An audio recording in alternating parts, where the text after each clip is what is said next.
Hi, I'm Ryan Templeton, and I'm a specialty pharmacist with VCU Health System. And what we do is we dispense medications to people who have certain kinds of disease states. These include people who have cancer, people who have hepatitis C, people who have chronic inflammation. One of the things that makes all these things the same is that these are patients who have complex disease states. They need to be monitored very closely, and their medications can often be very expensive. So in addition to dispensing medications to patients, we also provide services like patient management. If they can't afford their medication, then we help them find funds to cover the copays. We help their insurance companies approve the medications for their use, and we also track the patients very closely to make sure that they're adherent to their medications. So what motivates me? So I work in oral oncology, and a lot of what I do is help connect patients who have cancer to their oral chemotherapy regimens. And I've always kept the patients at the center of what I do, but personally, my dad passed away from brain cancer, and one of the things that I do is something that I can never do for my dad. I help him find his medication to help treat his cancer, and I help the families to afford that medication. So a lot of what I do every day is pretty cathartic, and it's really rewarding.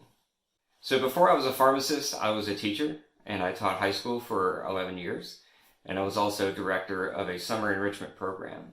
And a lot of my students were going into health careers, and I watched them go off and be successful, and I sort of wanted to follow them too. So I made the decision after teaching to go into pharmacy school. The reason I wanted to do that is because I wanted to take the skills that I had developed as a teacher, which would be in communication and teaching people, and translate that into healthcare. And the most natural place for me to do that was in pharmacy. So from early on, I was always told to plan your career out in both short-term and long-term goals.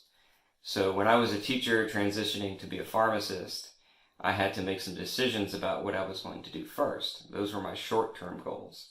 So while working full-time, I also had to take prerequisites for getting into the School of Pharmacy, and I had to think about when those classes would be, what semester, how would I pay for those classes. Those are the short-term goals. But the long-term goals also are important as well, because not only was I going to be a pharmacist, but I had to decide what kind of pharmacist did I want to be.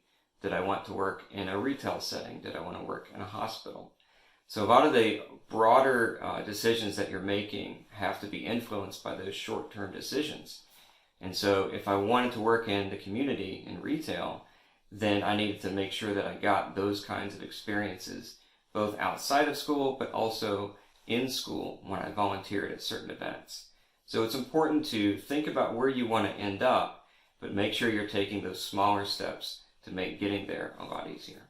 And so lastly, I'd like to challenge two of my friends to share their story as well.